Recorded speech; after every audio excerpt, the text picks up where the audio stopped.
As a first-generation Italian-Australian artist, I'm often asked if my Italian heritage has influenced my work.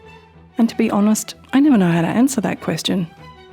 Given that Italy's rich artistic culture has inspired and influenced generations of artists the world over, it stands to reason that I too have been influenced by that same cultural legacy.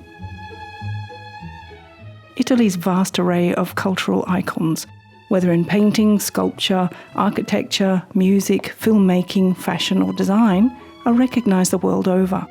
How can it not permeate any type of artistic pursuit? Odd then that my desire to become an artist came via American cinema. As a 14-year-old, seeing Star Wars for the first time was a pretty seismic experience.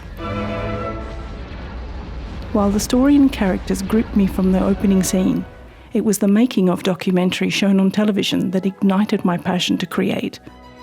For the first time, it made me realise films didn't just appear through some weird alchemical process. They were created, piece by piece, by real people using actual objects. I wanted to do that. Make things. Make films. But this was Perth in the 1970s. As far as I knew, no one here was making the kind of films I dreamed of making. Equipment was primitive and expensive. Becoming a filmmaker seemed like an impossible dream. I lowered my expectations and concentrated on what I could do. I taught myself to paint with oils, mostly just copying from books, and soon realised I needed to know more.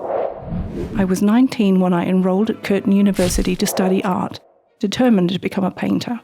It's all I wanted to do.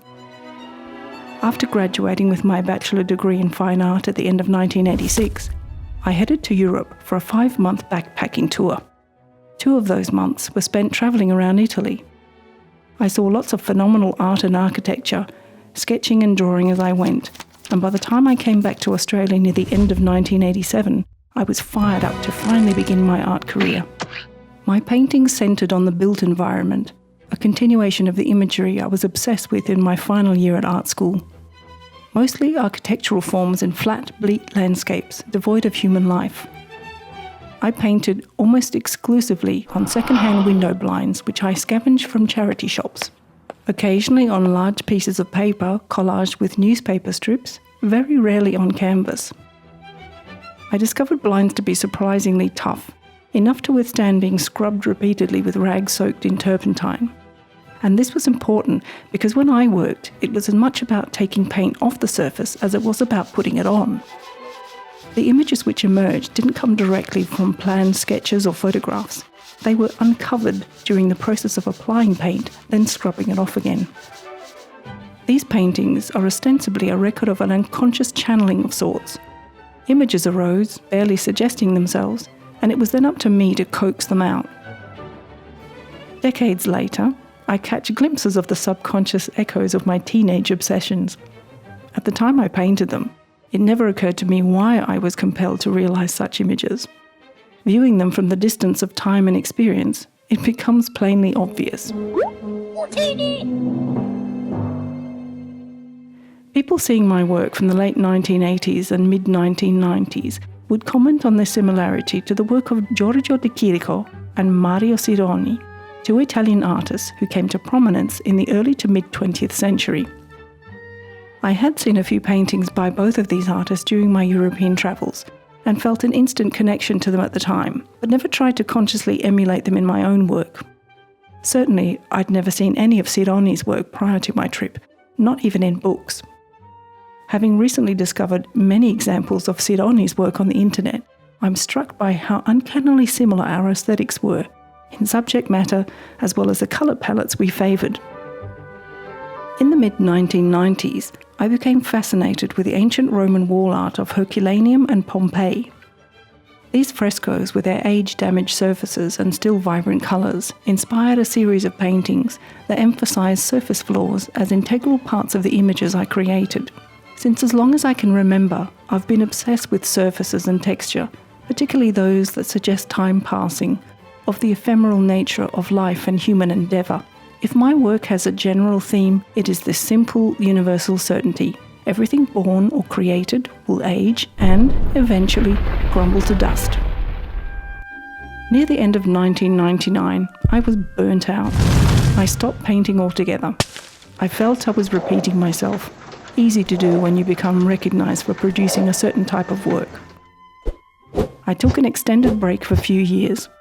It gave me the breathing space I needed to reinvent myself as an artist. I became drawn to the Eastern philosophy and aesthetics of Zen, and by decluttering my life and letting go of expectations, my own as well as those of others, I slowly reconnected to my passion for making art for art's sake.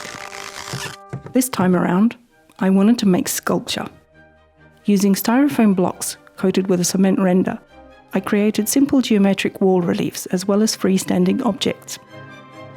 In researching the use of concrete in contemporary culture, the work of two architects in particular resonated with me, Japanese Tadao Ando and the Italian Carlo Scarpa.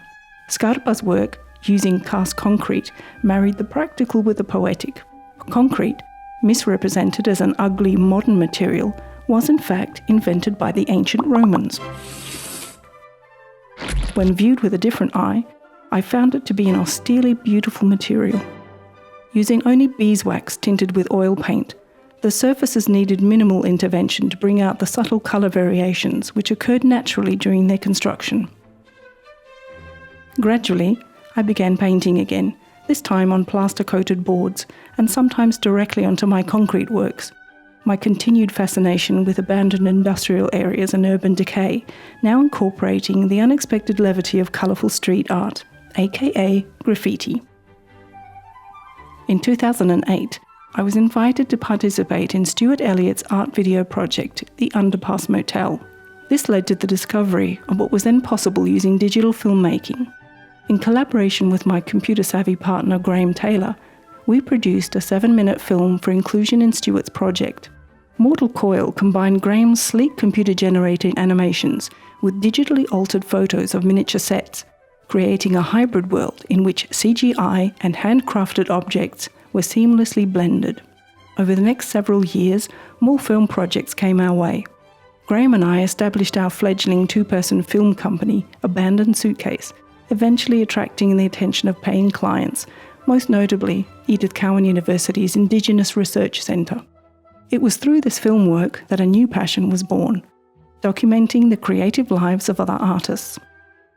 Thanks to today's relatively inexpensive camera equipment and editing software, my artistic life has come full circle. My first love, filmmaking, has become a reality. I now create mainly in the digital realm, making documentary films about other creators while continuing to explore the unlimited possibilities of combining traditional art with computer software in the hope of connecting to new audiences beyond my own corner of the globe via YouTube and the World Wide Web. Having been raised between two cultures and speaking two languages has no doubt impacted my life, but in ways that may never be quantified. Without question, my Italian heritage is an integral part of me and therefore of the work I produce. I'm sure an outsider looking in can find many more connections than even I'm aware of. In today's increasingly divided global community, my own migrant heritage gives me a new perspective and appreciation of the hopes and aspirations of the millions of displaced people trying to find their place in the world, just as my parents did when they left the shores of their own country to seek a new life in another.